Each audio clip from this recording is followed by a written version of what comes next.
Scream 6 ini film yang rilis di tahun 2023 dan kalau ngomongin film Scream ya, jujur aja gue termaksud yang gak terlalu familiar banget dengan franchise ini. Karena gue juga bukan penonton slasher, dimana ini tuh salah satu genre yang jarang untuk gue tonton. Tapi gue mulai ngikutin Scream di yang pas ada Alison Brie, gue lupa itu di Scream keberapa. Dari Scream itu gue mulai nonton terus ya gitu sampai ke sekarang ya. Dan jujur aja gue belum pernah nonton versi originalnya gitu karena lebih ke kurang tertarik ya. Sedangkan di film ini mengambil setting di New York pada saat Halloween di mana para orang yang merupakan korban dari sebelumnya mencoba untuk melanjutkan kehidupan mereka masing-masing gitu. Tapi di sini teror masih berlanjut. Kurang lebih seperti itu dari sisi sinopsis. Dan satu hal yang ngebuat gua agak kaget itu ada di sisi opening film ini gitu. Karena awalnya gue kira kita nonton dengan tahu siapa pembunuh sebenarnya gitu. Tapi ternyata enggak. Padahal menurut gue ini tuh rute yang lebih menarik. Walaupun lebih risky juga. Tapi ujung-ujungnya ya balik ke seperti formula biasanya gitu. Mungkin karena ada perubahan dari sisi setting, jadi kalau terlalu banyak yang diubah di film ini tuh akan menimbulkan banyak pro dan kontra.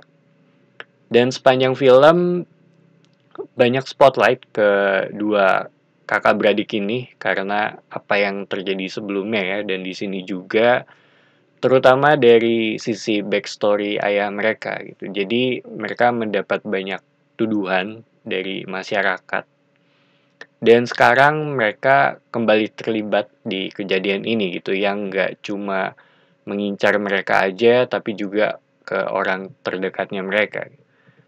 Dan satu hal yang gue suka ya dari eranya Sam dan Tara, film ini jadi lebih self-aware dan ada beberapa reference sama Easter egg ya di sepanjang film.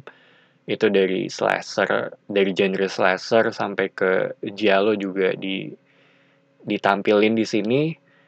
Termaksud ada diskusi di antara grup ini ya mengenai siapa nih kira-kira yang menjadi pembunuhnya serta ngebahas mengenai aturan-aturan standar di film-film horor gitu atau slasher gitu agar bisa survive di kejadian kali ini gitu. Ini lebih ke horror 101 ya yang dilakukan oleh grupnya Sam dan Tara. Cuma yang agak gue sayangkan yaitu di karakternya Samara Weaving yang hanya seperti itu aja di film ini. Tapi yang menarik justru ada di karakternya Sam gitu karena ada sedikit glimpse mengenai suatu hal yang feeling gue akan ada hubungannya di film-film kedepannya. Sedangkan dari sisi ending, tanpa spoiler, ya gue sih terhitung suka ya dengan apa yang ditampilin di sini karena cukup banyak kekacauan yang terjadi, banyak juga koneksi dengan sebelum-sebelumnya, dan hal ini yang membuat penonton perlu untuk ngikutin film Scream sebelumnya gitu, terutama dari eranya Sam dan Tara. Sama musiknya ngingetin gue dengan Peaky Blinders ya. So, Scream 6 ini film yang menurut gue lebih baik dari sebelumnya. Terhitung fun dari sisi cerita juga. Ini termaksud yang simple. Cuma terkadang gue ngerasa agak sedikit terlalu self-aware. Walaupun ini balik ke selera ya. Dan ya yang gue dapat sih core-nya tuh masih ada ya di film ini. Bisa dibilang ini film yang Scream banget.